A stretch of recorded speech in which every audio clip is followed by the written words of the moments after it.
It's been many, many years since I've played that game, but I used to. But I never did win much. That was an excellent one to finish on. Okay. Granny, let's do this wrestling report. What have we got today? I'm excited. I am as well. Let's see. We got NXT, Gargano versus Decarius. Help me with that last. Dijakovic. Huh? Decarius is fine, Granny. Yes, please. I'll call him. Well, I won't call him anything. I don't think. Just I have call on him. it. Just call him D. That's not okay, Brian. Backbreaker. A bad acting. Top of head hits. Who is acting bad? D. Both of them. Oh. Counter punch. A woman outside the ring. Missed punches on shoulder. Uppercut. Elbow on chin. Power bomb. Face first on the turnbuckle. And Gargano wins that one with a 6. Okay. Then I have Charlotte. You gave it a 6? Mm-hmm. Even though it had bad acting in it? Well, that's a good match. Okay. All right. You know what, Brian? I watched that match. It had bad acting. It was still a 6. Okay, sure. I think that's fair. Yeah. All right. Okay. Charlotte versus Sherry. Is it Sherry? Shirai. Shirai. Figure 4 on Shirai. Backbreaker on Shirai. Bad jump off turnbuckle. Knees up. Jump down on Charlotte out of ring. Charlotte hits Sherry with a stick. Sherry. Missing a stump. Drop kicks. Backbreaker. Charlotte wins. I'm not too fond of Charlotte, so I'd give that a 5. Oh, wow. Okay, let's see what I got here then. Okay, this is The Greatest Fear is Undertaker's first thing. Yes, last ride. Yeah, and he started in November 22nd, 1990, and this is between 2007 and 2019. Okay, it shows with a plane landing in Orlando. And then Undertaker kind of talks himself. He said, used to be a tough guy. Work once a year, can't work full schedule. He's a fast worker to get people off guard. Showed some of his matches, known for putting arms across the chest before the 3 count. Yes. True. Yeah, I get that a 8. Okay. That's the whole review? Yeah, that's only my first one. I didn't have too much time to mess with it. Okay. There is more, and as I understand it, the next episodes will come out for several weeks. I think there's 55 minutes after what you watch right there. Well, I might do some more. Just depends. Okay. Okay, since Lance versus Jericho, those guys were good friends, right? Yeah, Yes, they started together. I want a question though. What's the big idea of Lance having a woman with him? Lance used to be managed by a woman named Dawn Marie. Yes. Purely platonic professional relationship. That's right. And I think she helped him with the tag titles. Yeah, she was just his manager, Granny. Fear not. Okay. This was 2005, one night stand. It started out fast jump moves, backbreaker on Lance, high jump, face kick on Lance down out of the ring, duplex, 2 count on Jericho, face on turnbuckle for Jericho, back kick on Lance, jump backward off turnbuckle, knee kick on the chin, super kick from Lance, leg sub hold on Jericho, reverse hold, bulldog. There were some guys, Lance wins, but some guys came in from outside. I don't know what that was all about. Lance won? Yep, I give that an 8. 8? Yeah, that's well it. Well done, Mr. Storm. That's it for today. Wow. Well, short and sweet today, Granny. Well, it's almost as much as I had before. That's true. That's true. That's true. But 2 of them I had done for Sunday. Yes. I see. Did you watch the Undertaker one for Sunday? I didn't watch any of it, Brian. I'm not talking about the pay. Never mind. So you didn't watch any of the pay-per-view? I didn't watch the Money in the Bank at all. Really? How come? because the family was out on the deck and we were all having a good time out there. That's a great reason. And I didn't have time since then. I'm finally going to have my sink fixed tomorrow. Wow, hope that guy wears a mask, Granny, and Oh, poo. gloves, and that you go outside. Got it? I'll stay 6 feet away from him. All right. Hey, Granny, why don't I send you a link to the Money in the Bank main event so you can review it for next week? I was trying to do that today to see the last one, but they got all messed up, and I don't like this new program you got going at all. Well, thanks, Granny. So anyway, I'll send you a link to the main event of Money in the Bank, and you can recap it next week. How about that? That sounds good. All right. Great. Well, thanks, Granny. Okay, I think I'll put my sweater back on. All right. Thanks for the great update on our services. We'll talk to you next week, okay? Okay. All right, Granny. Nice to have you on, Craig. Thank you. Bye, Granny. Bye-bye. Good to hear you. All right. See you, Granny. All right. Well, let's just move on here. Well, okay then. So, as agreed upon, we are going to review one episode in we're calling it the Invasion era. The Invasion itself doesn't actually kick off for, 6 weeks or so? Yes. So we're the historical blank space in between the Monday Night Wars and the WCW Invasion. I will say that some people had stated, including Craig, actually, Yes. should we just start with Lance's run-in in the Invasion? Yes. And I said no, and I'll tell you why. Because it was your idea, Craig, and I'm the boss. Okay. No. The actual reason why is, if we're going to recap the Invasion, I think we need to tell the story of how last week Shane McMahon bought World Championship Wrestling, which had been on the other channel for 6 years. They had battled in a bloody battle over years. On a battlefield? On a battlefield. With battlements. I didn't want to mention that there were so many actual legitimate deaths during this battle, Well, but there were.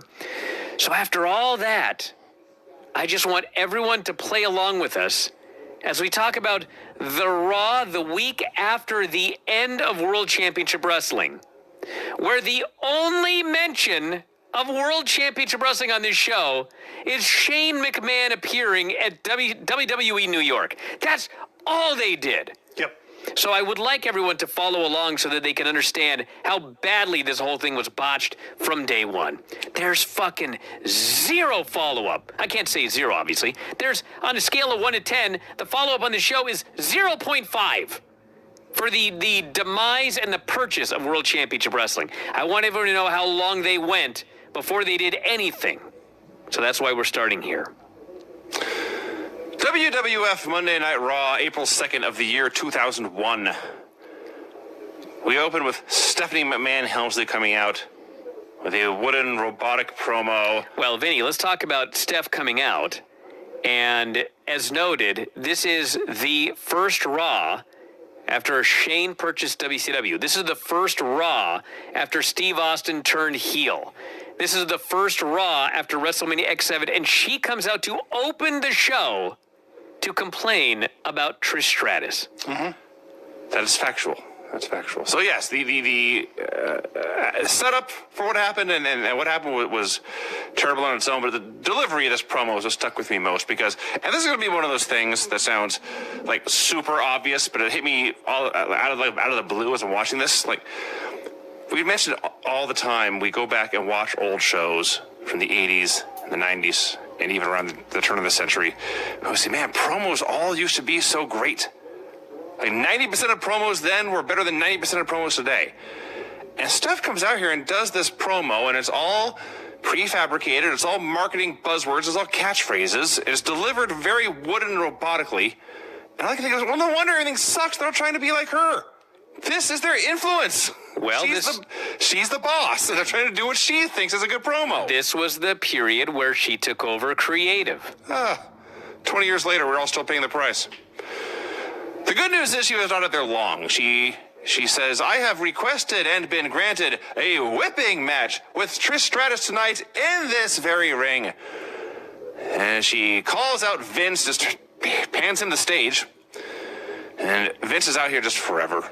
Oh, my God. For 10 years he was out there.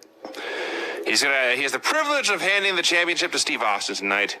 He is unhappy about WrestleMania where Trish slapped him, Linda kicked him in the gonads, Mick Foley kneed him in the head, Shane went coast to coast with a drop kick. So he starts talking about Rock and Austin. He says, I rewatched that match, I heard some of that commentary from Jim Ross. And he leaves the ring to go get in Jim Ross's face. And Vince says, is it true you call Stone Cold Steve Austin an SOB? And Ross says, no. And Vince says, well, is it true you said he sold the soul to the devil himself? And Ross said, yes, I did say that. And the big follow-up for this is Vince saying, well, I'm not the devil. And he gets back in the ring and moves on with life. Well, hold on. His question to Ross is, did you say that you sold your soul to the devil, me? And Jim Ross says yes. And then Vince McMahon says, well, I do have a lot in common with the devil because he is also powerful. This is leading, I'm sure, to an ass-kissing, if I recall correctly. But the other thing I got to mention about this is he comes out and he says he's going to give this belt to Austin, and he's got this red box. Mm-hmm. And I thought, okay, well, maybe the smoking skull belt is in this box. He's going to present this belt to Steve Austin later on in this program. No, he does this whole long promo, and the whole point of the box is he opens it up, and there's a cowboy hat in it. He puts it on his head. He plays the prototype of the JBL character. He struts around to get heat here in Texas, and that's when Rock finally came out. Vince was probably only out there about 8 minutes, but it fucking felt like 30 minutes, him just rambling on and on. This was the week after World Championship Wrestling died. He needed a new villain, and in his mind, he picked Texans. Yes. He picked a fight with them. He had the audacity to bring out a white cowboy hat, and if you watch Westerns, everybody knows that the good guys always wear white, and the villains always wear black. And then he stomped on the hat. That's right. And Rock comes out tonight. I will summarize this. Rock says, I want a title shot. Vince says, no. Rock says, I will change your mind. He puts him in the sharpshooter. He changes Vince's mind. Vince gives him a title shot and then says, but it'll be a steel cage match. And this is done. I just looked down at the timer. I was like, that took 18 minutes. Oh, yeah. But hey, you know what? To Rock's credit, when they hit his music, he just got to the point. And they shot their little angle, and then it was, thank God it was over. Yep. It's one of those things Vince does where, you know, when the babyface is going to get one over on the heel, for whatever reason, he just has the heel go on and until you're sick of it, and then they go on for like 5 more minutes with the idea that, well, if we build up enough heat and people are ready to turn the channel, then they'll get really excited when the babyface comes out. I see this still today with like fucking Baron Corbin, but here it was in the year 2001, and Vince is much better than Baron Corbin, even in an 18-minute segment. Better write that down. Yes. Eddie Guerrero and Dean Malenko and Perry Saturn versus Test in the APA. Superstar Billy Saturn. What now? You see his facial hair? He looked like superstar Billy Graham. I see. Yeah. Got it. Okay. Well, he was not a superstar in this match because the only one the fans gave even a random crap about was Eddie. So they're doing this match. It's a TV trios match, and then Test is running wild. And Test, who I believe is a good guy, randomly grabs tiny little Terry Runnels, who's just standing there minding her own business. He goes to give her the meltdown, which could cripple this little woman. Saturn comes to her rescue.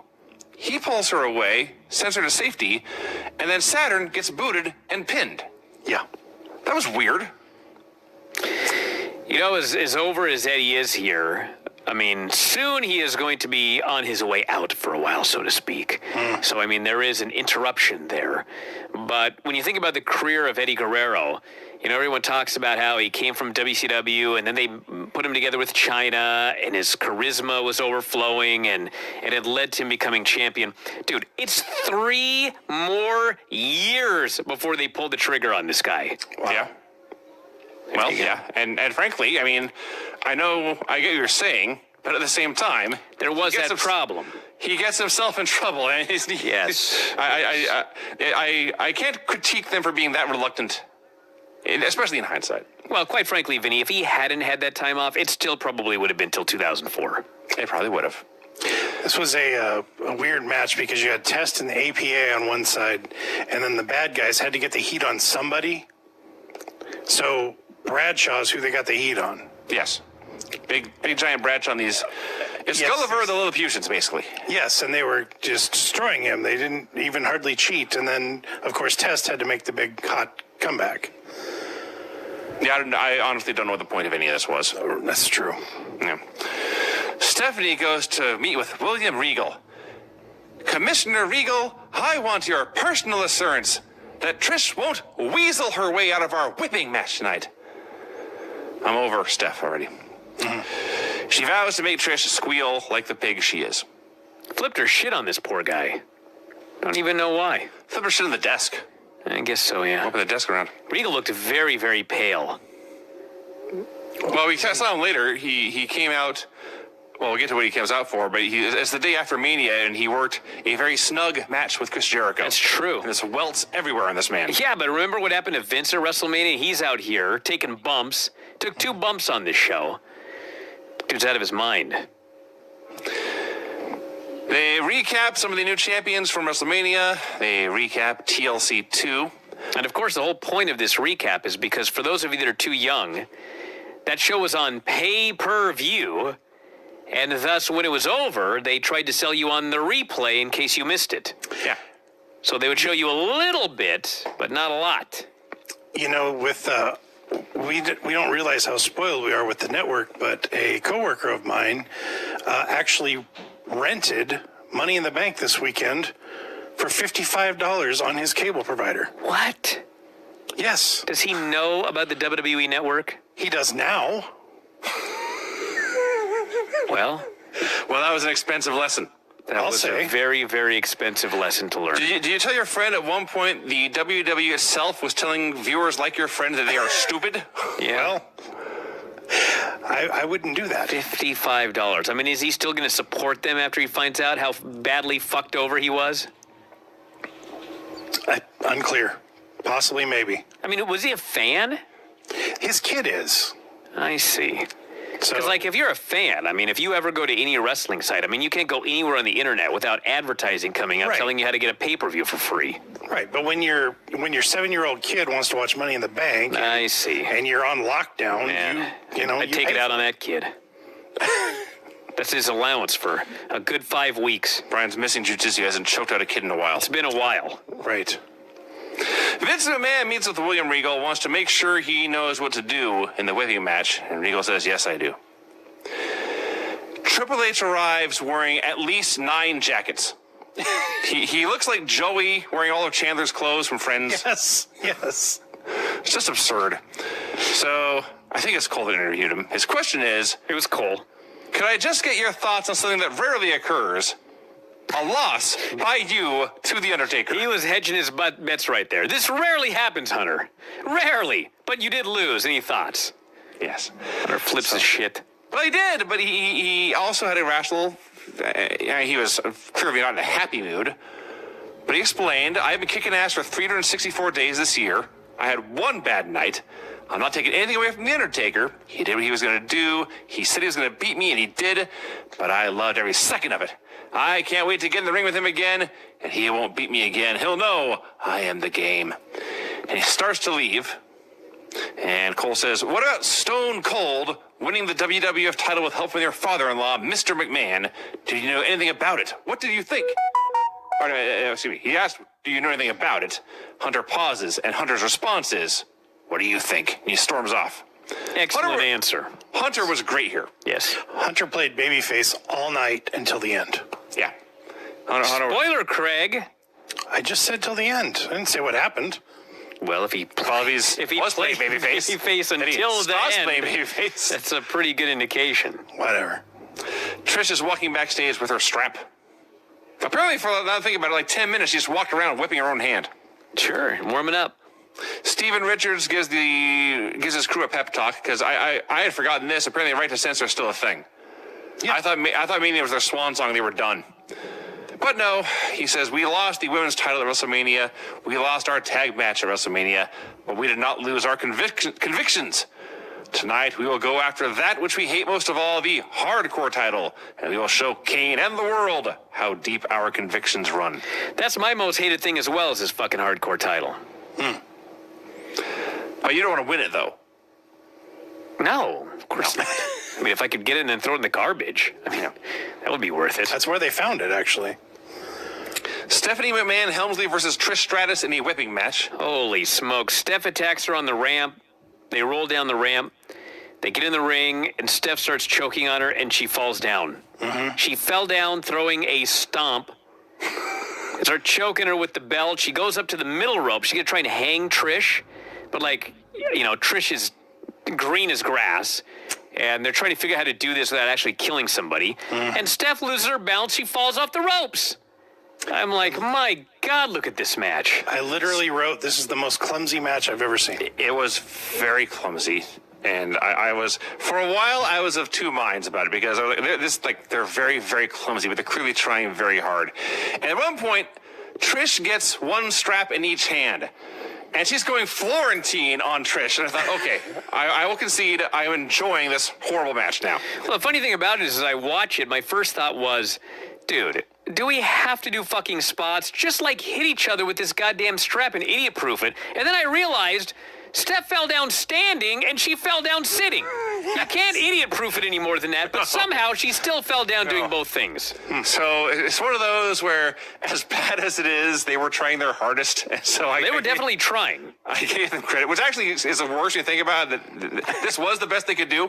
Yeah. But I enjoyed this for what it was. And fucking poor Stephanie. I mean, she's not a wrestler either. So she's taken the worst bumps you can take as a wrestler, which is instead of falling on your back, you're afraid to land on your back. So you land on your ass, but then your head snaps back. Yes. And everything is worse than if you just fell on your back. It's essentially like landing 3 times. Yes. Yes. So finally, Trish is hung up in the corner, or excuse me, Steph is hung up in the corner, and Trish is literally whipping her ass when Regal hits the ring, lays her out with a badly mistimed neckbreaker, because God forbid anything in the segment actually go right. And finally, Jericho saves, and none of this, I don't think, was actually a DQ. The segment just ends, and Jericho's music plays. Well, it's a strapping match, so I guess there were no DQs. But yes, there was no finish. And when Jericho came down, he goes after Regal, and he chases him backstage or whatever. But anyway, the point is, they play Jericho's music. Yes. As the referee is peeling Trish off the floor and helping her backstage. I presume this was part of her fucking sweet revenge for barking like a dog? Yes. Okay, just checking. Brian, remember in the early days of the Figure 4, you would call this a SEF. Yes, sports entertainment finish. Yes. Yes, there were. Just you wait. Just you wait. So Stephanie chews out Regal again backstage, and Regal says, I'll make sure Chris Jericho gets punished. I'll take care of it myself. I'll put him in a handicap match against myself, and then he can't just say Kurt Angle. He has to say Olympic gold medalist Kurt Angle. He's so angry. Welcome, Vinny, to the first show of the rest of our lives. It is. It is. Honestly, I know Steph's been around and there's been hints of this kind of thing, but there's no holding back now.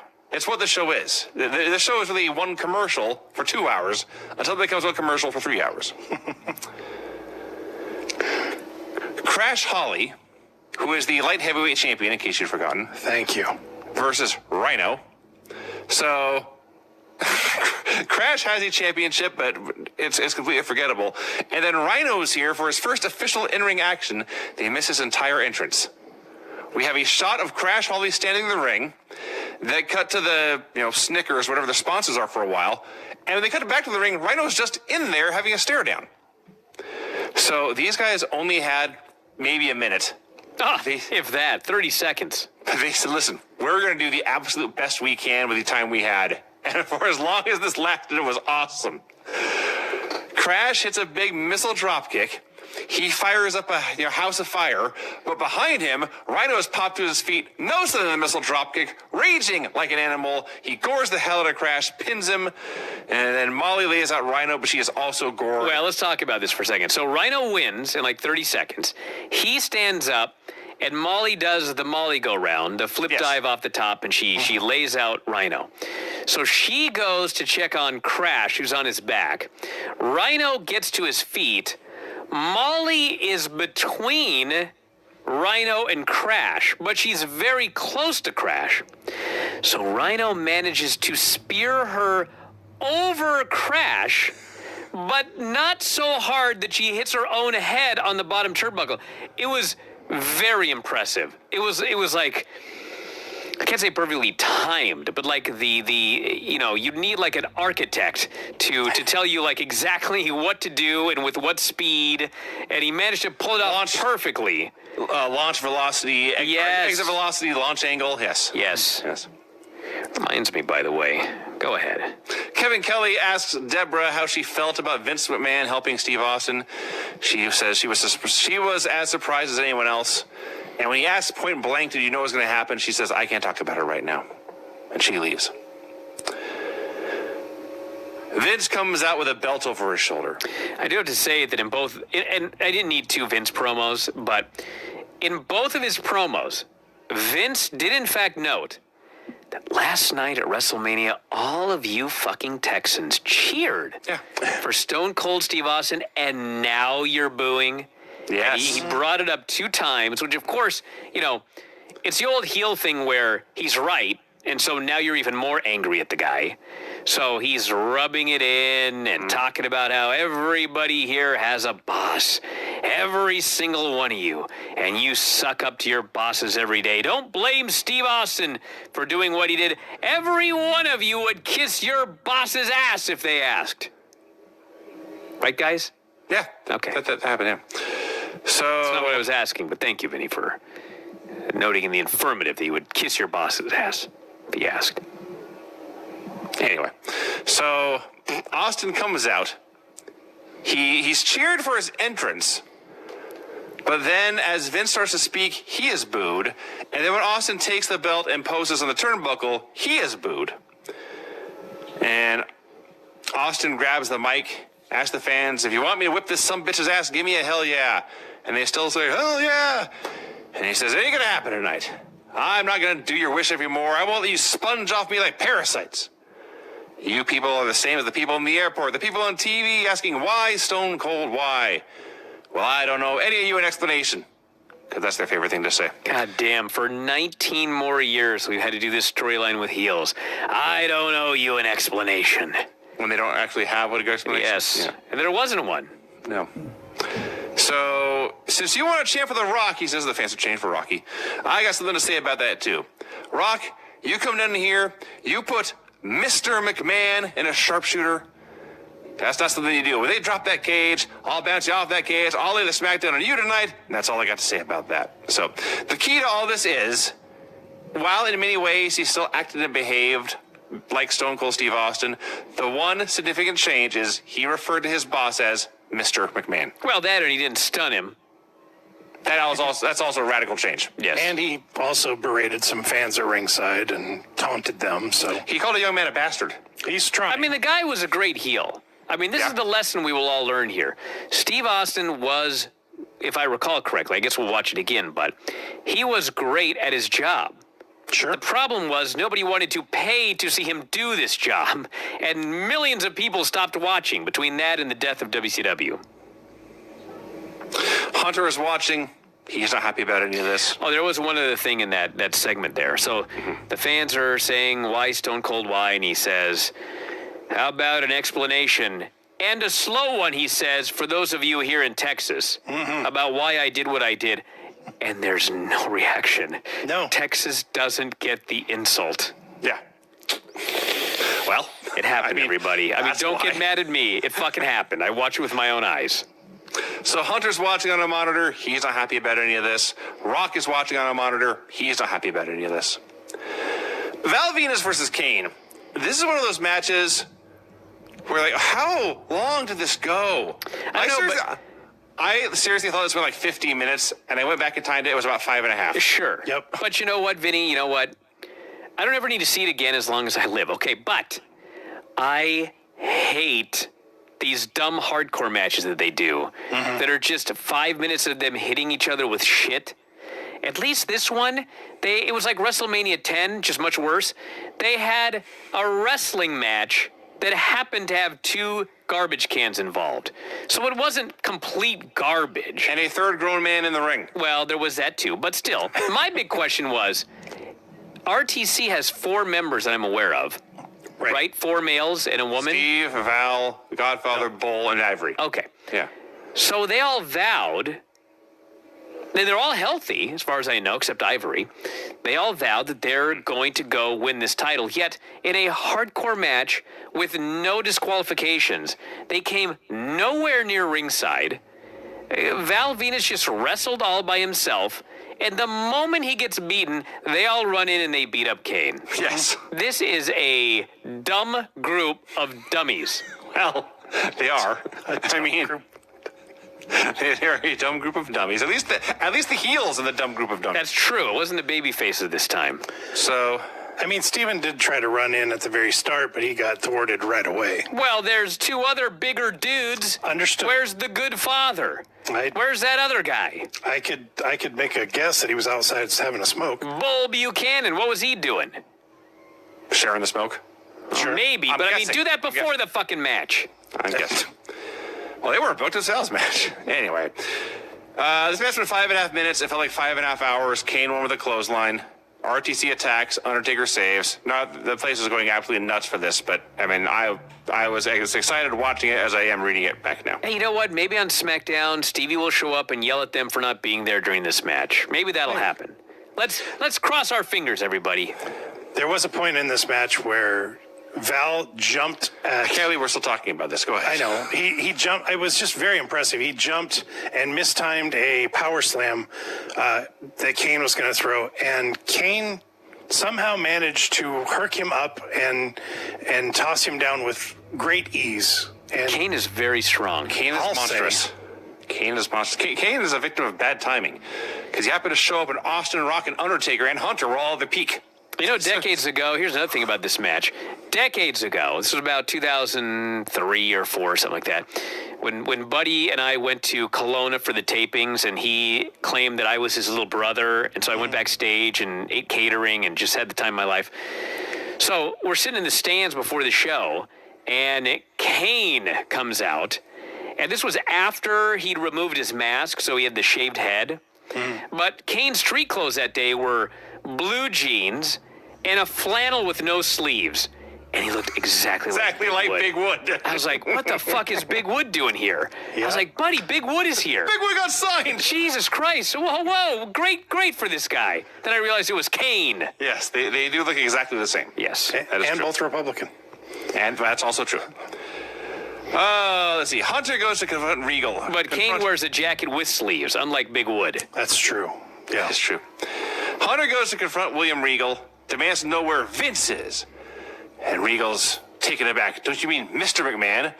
Hunter says, no, I mean Vince, my father-in-law, the man who hid his whole kissy thing with Steve Austin from me, the man who screwed me over.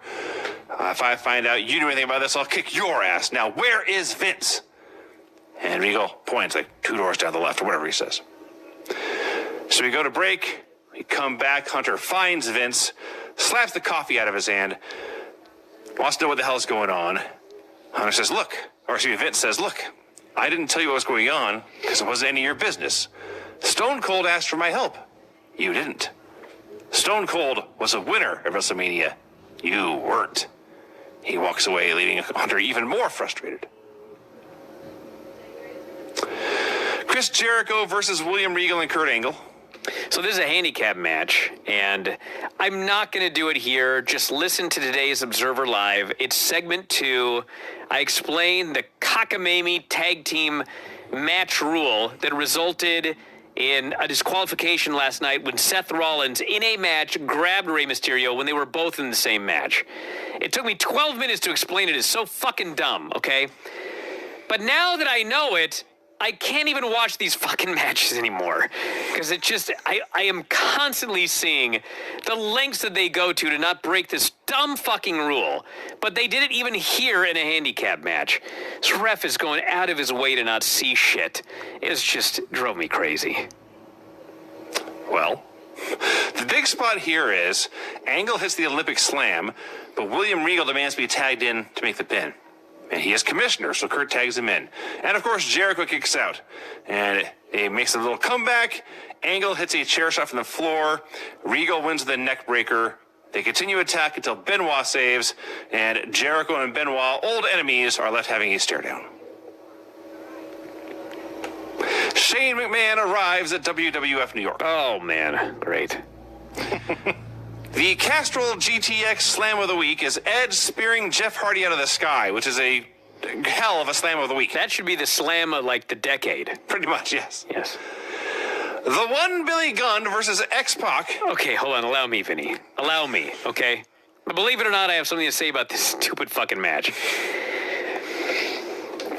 If fucking aliens came to this planet and they said, show me one match in history that will tell us everything we need to know about this world wrestling shit, I would show them this fucking match. Let me recap what happened. Okay. It is the One Billy Gunn versus X-Pac with Justin Credible and Albert in the corner of the heel X-Pac. Billy runs wild. Justin Credible attempts to interfere. Billy grabs his foot, but he is distracted, and X-Pac gets the heat.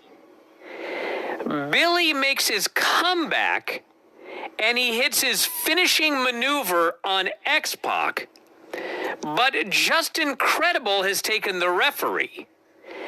Albert hits the ring and lays out Billy Gunn, and then X-Pac makes the cover, and the referee counts the pin for heat. Right.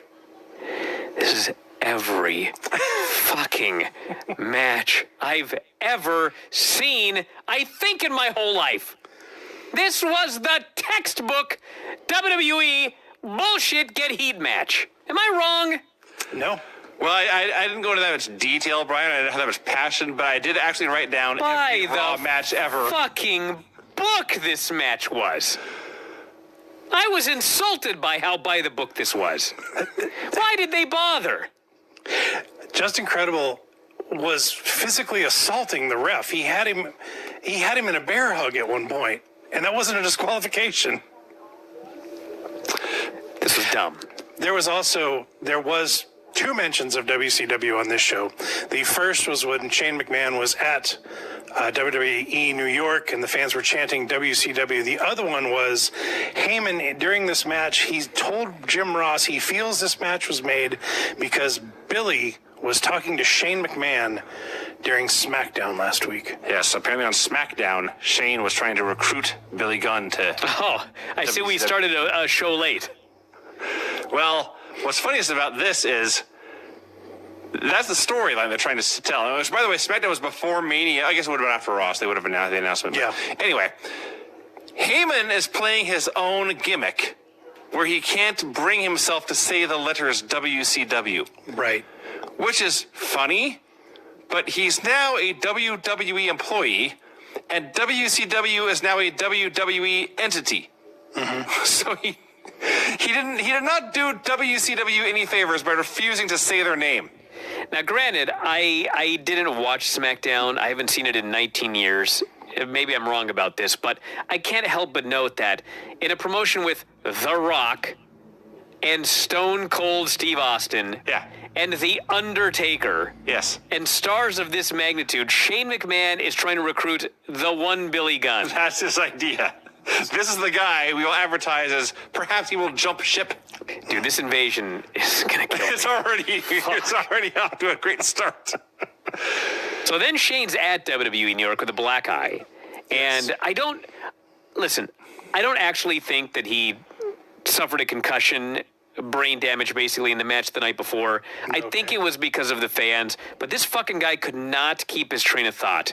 Yes. He's repeating himself. He keeps getting distracted. All he has to do is spit out a couple of lines, but it fucking took an hour. He had a script to follow, and every time the fans in the building chanted something new, it took him off this script. He had to start back at line 1. So the fans are chanting for... this actually is important. The fans were chanting for WCW. They were trying. They're like going, dub, C, dub. But they weren't all saying dub. Some were saying W. So they were all fucked up. I know it's only a couple of dozen people in this building, maybe a tiny few hundred, but It was the most it ever chanted yes, WCW. that's the important thing. That's the important thing. This was the peak of the invasion right here. Yes. It's all fucking downhill from here. So they're chanting that. They're chanting Vince sucks. They're chanting all sorts of things, and everything they chant throws Shane off his game. Eventually, he says, "Let's see. What happened in my match with us at Mania was unnatural. It's not natural for a father to beat his son. It's not natural for a son to beat his father. But I am proud of what I did. My father had that beating coming. I'm proud my mom was there to see it." And they mentioned WCW, and he eventually, very awkwardly, uses their chant to segue into that.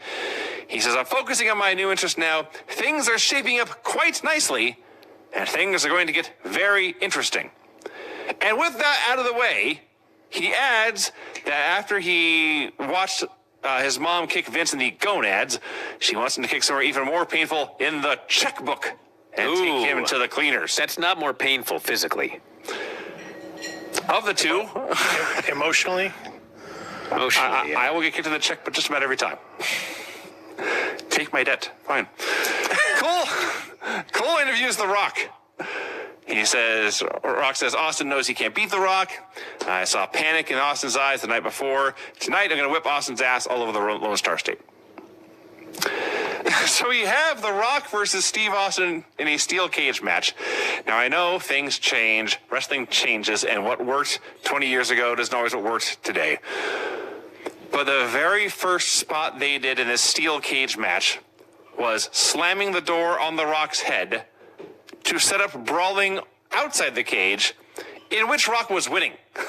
I loved it. They do the spot. There's the door slammed. Austin pulls him out of the cage. They start fighting outside the cage, and poor Jim Ross says, "This match will not start until both men are in the cage." Ding, ding, ding, ding, ding. It's like this poor guy. Right in the middle of his speech, they rang the goddamn bell. Yes.